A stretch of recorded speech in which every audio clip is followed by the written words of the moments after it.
Hello everyone, today I'm going to be doing a little bit of a different video, and it is about Hal Elrod, who is a motivational speaker, and he wrote The Miracle Morning, and a couple months ago he made a podcast episode about why he's no longer vegan. And this is not, he was never vegan, because veganism isn't just a diet, it is a lifestyle that it's wrong to exploit animals for our own selfish reasons. And he talks about some BS nutrition claims that he probably got from Paul Saladino and other anti-vegans. And what he just says is ridiculous. Now, I could not find a YouTube video of it, so I'm going to be listening to it on my Audible account on my phone. So if I look at my phone, it's because I'm stopping and pausing and then going to react. It's just going to be kind of a raw reaction, even though I did watch this. And I'm not going to watch the whole podcast or listen to the whole podcast, because it is, most of it is just him talking about the supplements he takes, which is funny because he says that, vegans shouldn't take supplements, but then he talks about supplements that he takes. It's ridiculous. So let's get it started. Here we go.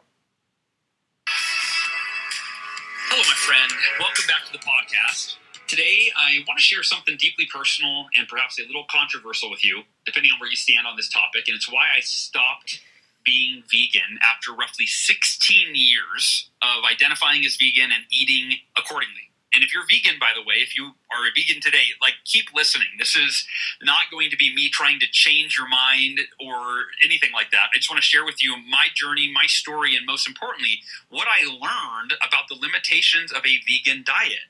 Now, I became vegan originally in 1999. At the end of 99, in December, I went to UPW, Unleash the Power Within, with Tony Robbins. And he sold me, he didn't sell me, but he sold me on the concept of, hey, fruits and vegetables, you should eat a vegan diet. And I was all in.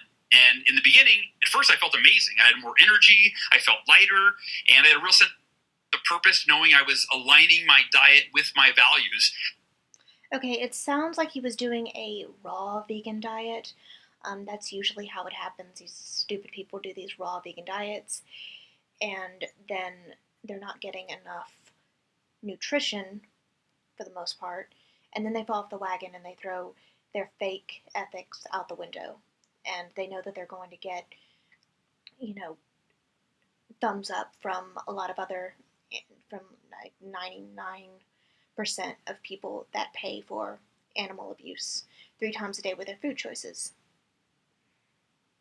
But after I was diagnosed with cancer, I started questioning everything I thought I knew about nutrition.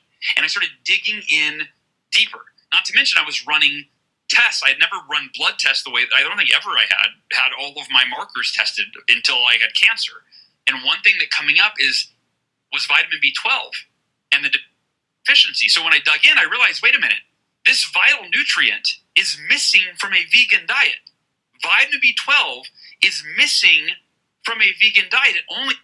Okay, that is not true. You can get vitamin B12 from duckweed, and you can take a supplement, and there's so many different fortified foods that I take on a regular basis that have vitamin B12 in them. And he is going to admit this he doesn't talk about the duckweed, but he does talk about the supplement, which, why can't he just take a supplement? I don't understand. Like B12. That one little tiny nutrient, and that fact completely shifted my paradigm and got me questioning everything. Now, what I'm going to share today, this isn't just my story. I want to use this episode to share what I learned about the limitations of a vegan diet, like I said earlier, the role of essential nutrients like B12 and other nutrients, and even what our human history reveals about eating meat.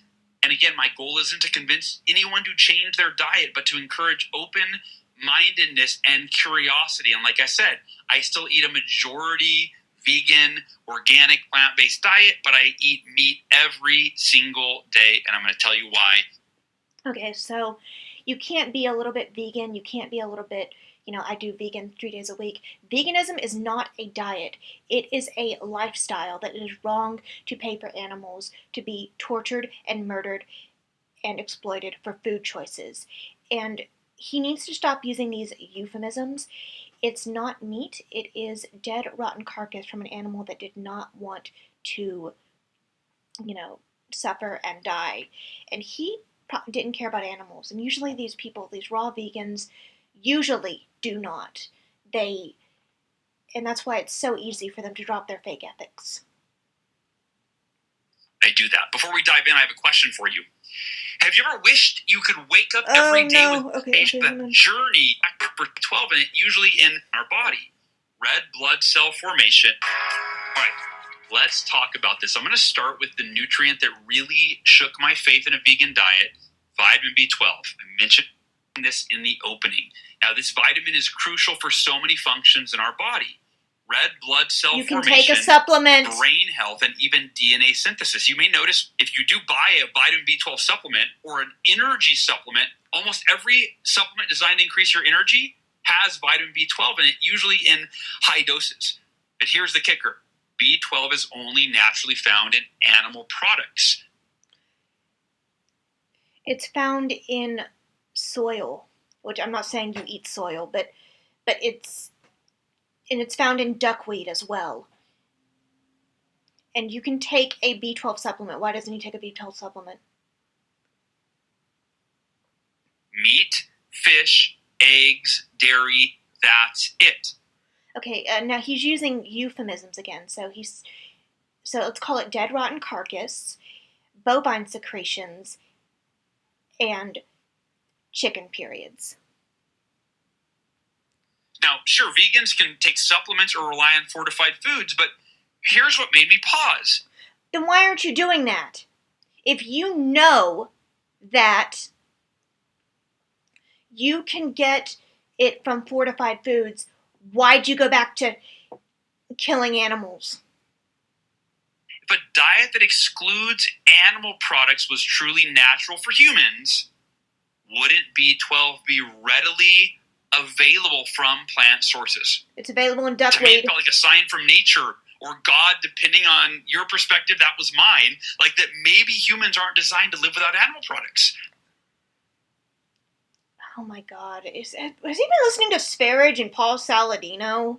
Like, this is absolutely ridiculous. Just because something's natural doesn't make it, okay. I mean, we're living in a different world. I mean, if we did what was natural and we didn't want to use the technology, I wouldn't be here today because I was born premature.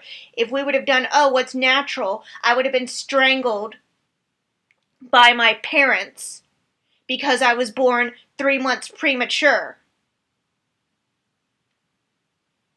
Let's continue. Come on. What other nutrients are absent or harder to get in a vegan diet? And Nothing. Here are a few of them. Number 1, iron. Okay, you can eat pumpkin seeds, spinach, lentils, any kind of bean has iron in it. And he's going to talk about heme iron, which heme iron is toxic. Now, plant-based iron is what's known as non-heme iron. You can get it from lentils or spinach, but here's the problem. Non-heme iron is harder for the body to absorb. No, it's not. Compared to heme iron, which is found in meat. So no, it's all not. Iron sources are not free.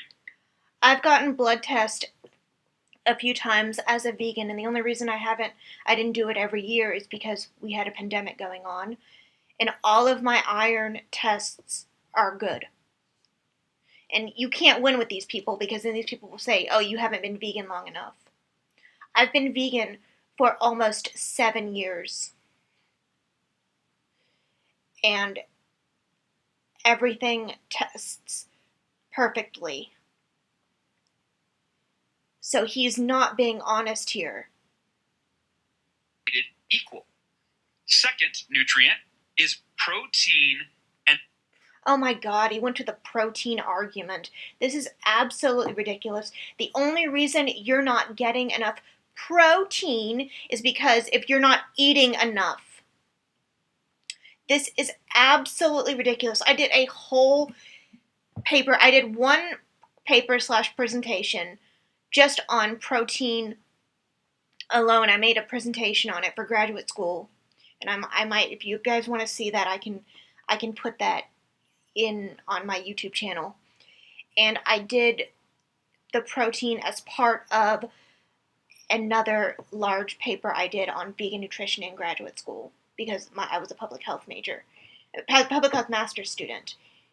This protein thing has been debunked over and over and over again. And this myth, because it's just a myth, this misinformation started with a book by Frances LePay. I believe it's called Diet for a Small Planet. And she talked about protein combining. And this myth is like 50 years old. And then she re-edited it like 10 years later. But the first myth is still going strong because people, it's ridiculous. This protein myth, has been going on really since like over over 50 years, and he is not helping at all. Amino acids, and of course, as a vegan, I used to always argue with my friends that were you were never like, vegan. I need more protein. I'm like, I can get plenty of protein. I get protein from the nuts I eat, and broccoli's got a lot of protein. Now, while plant proteins are great, they are often incomplete, meaning they don't contain all 9 That's essential not amino true. acids. And That's again, not true. Pause. For me, I paused and I considered, well, wait a minute.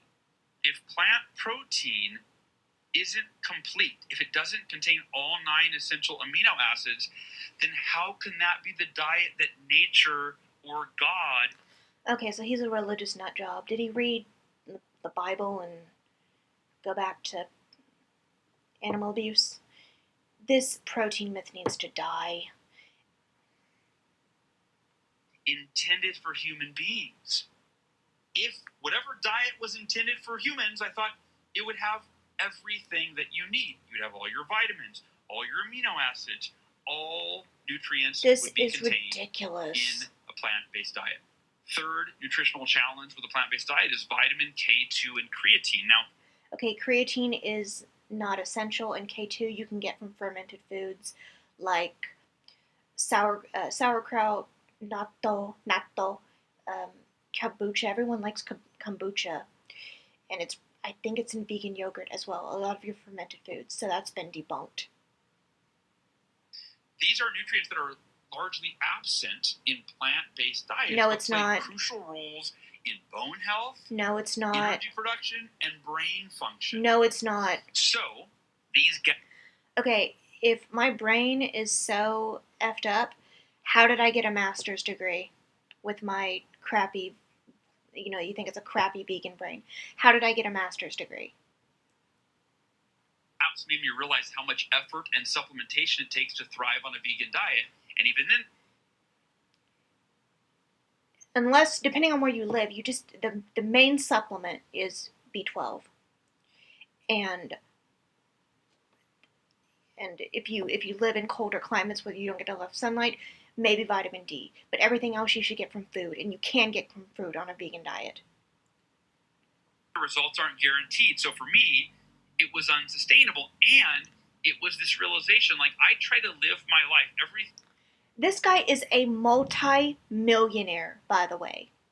He is a multi-millionaire, and he can't do vegan, and I'm sitting over here, and I am not anywhere near a multi-millionaire, and I am able to do vegan, and I'm disabled as well.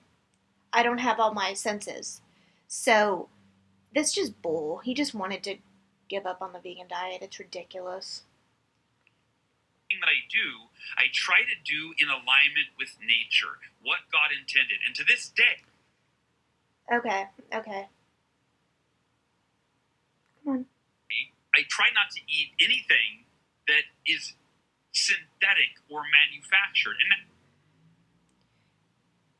you eat animals, which are more than likely bred to be a certain weight. I mean, we breed them to to feed more people. So you're talking about how this natural lifestyle, you're that's like the most synthetic thing, and you're taking like the grain that you could eat, not that we eat the same things as animals, could be used to feed other people, but you're taking that so you can have a steak or whatever. Because this guy's a multimillionaire. He probably just, just did whatever. Play. I'm sure I'm not 100% on that. I'm probably 90% or 95. I don't know, right? But like even the supplements that I take. Give an example. The supplements that I take. The majority of supplements. So you talk about how vegans have to take all these supplements when you yourself are taking supplements. Oh, oops. Oh my god. Oh my god. Oh my god. No. If you're taking vitamin C in supplement form, you may know what it comes from. You can get it it's from ascorbic different acid. Ascorbic acid is a man-made. He's going to talk about his supplement. Hold on. Company. From my perspective, I'm not. Okay. No, shut up. Camu berries. I shut buy up. them on Amazon. Camu berry. The sources of these to check out the Miracle track where you complete your Miracle Morning in 13 minutes. Okay, that's all he said. It was just bull. And usually when these celebrities go vegan, I would not congratulate them. They're usually doing it for some selfish reason, a weight loss, and then if something goes wrong, they immediately blame the vegan diet and they throw the animals under the bus. So this is just a quick video. I would have liked to do it differently, but I could not find this video on YouTube. So I had to use the Audible. So that's why I was looking at my phone a lot. I don't usually do that. I look at y'all, but I didn't want to like hit the wrong button. I ended up hitting the wrong button and I had to go back. But yeah, so he's just another plant-based poser. And I will see you all in the next video. Bye, guys.